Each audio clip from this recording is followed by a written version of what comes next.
আসসালামু আলাইকুম, welcome back to my channel. আজ আমি আপনাদের সাথে নতুন আরেকটি রেসিপি শেয়ার করব, আর সেটি হচ্ছে আম মাখা রেসিপি। আম মাখা দেখলে জিভে জল আসে না এমন মানুষ খুব কমই আছে। কিভাবে সহজে বেশি মজাদার স্বাদে আম মাখা তৈরি করা যায় সেটি আমি আজ আপনাদের সাথে শেয়ার করব। আশা করছি আজকের রেসিপিটি আপনাদের কাছে ভালো লাগবে, আর রেসিপিটি ভালো লাগলে আমার চ্যানেলটাকে সাবস্ক্রাইব করতে ভুলবেন না।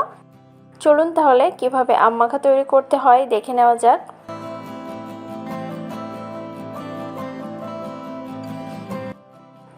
আম মাখা তৈরির জন্য প্রথমে আমি এখানে দুইটি মাঝারি সাইজের কাঁচা পাকার মাঝামাঝি আম নিয়ে নিয়েছি। এই আধা পাকার আধা কাঁচা আম মাখা খেতে অনেক বেশি মজা লাগে আমার কাছে। এখন এই আমগুলাকে ছুলে নিব। এখানে আমি আমগুলাকে ছুলে নিয়েছি। আপনারা ছুরি বা বটি যে কোনো কিছুর সাহায্যে এই ছোলার কাজটি করে নিতে পারেন। এখন এই আমগুলাকে আমি ছোট ছোট করে কেটে নিব। এখানে আমি আমগুলাকে এভাবে ছোট ছোট করে কেটে নিয়েছি। এখন এই আমের মধ্যে অ্যাড করে দিব দুইটি কাঁচামরিচ কুচি।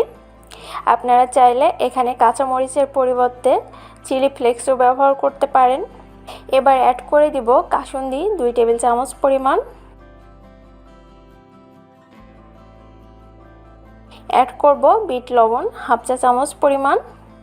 এই বিট লবণ আম ভর্তাটাকে আরও বেশি টেস্টি করে দিব। অ্যাড করে দিব সামান্য লবণ। এখন এই সব কিছুকে হাত দিয়ে এমন হালকা করে মাখিয়ে নিব আমগুলো নরম হয়ে আসা পর্যন্ত। আপনাদের আম যদি বেশি টক হয় সেক্ষেত্রে একটু চিনি অ্যাড করে দিতে পারেন। আমার আমগুলো বেশ মিষ্টি, তাই চিনি অ্যাড করার প্রয়োজন হয়নি। আমার আমগুলো মাখানো হয়ে গিয়েছে। এখন পছন্দ মতো সার্ভিং ডিশে নিয়ে সার্ভ করে নিব। আমার তো আম মাখাতে মাখাতে জিভে জল চলে এসেছে। আপনাদের কি অবস্থা? তৈরি হয়ে গেল আমার ঝটপট কিন্তু খুবই মজাদার স্বাদের কাঁচা পাকা আমের মাখা। এটি খেতে অনেক অনেক বেশি মজা হয়েছে।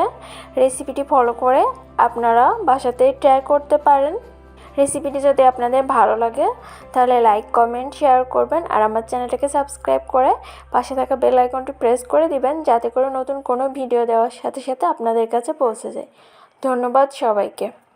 আল্লাহ হাফেজ।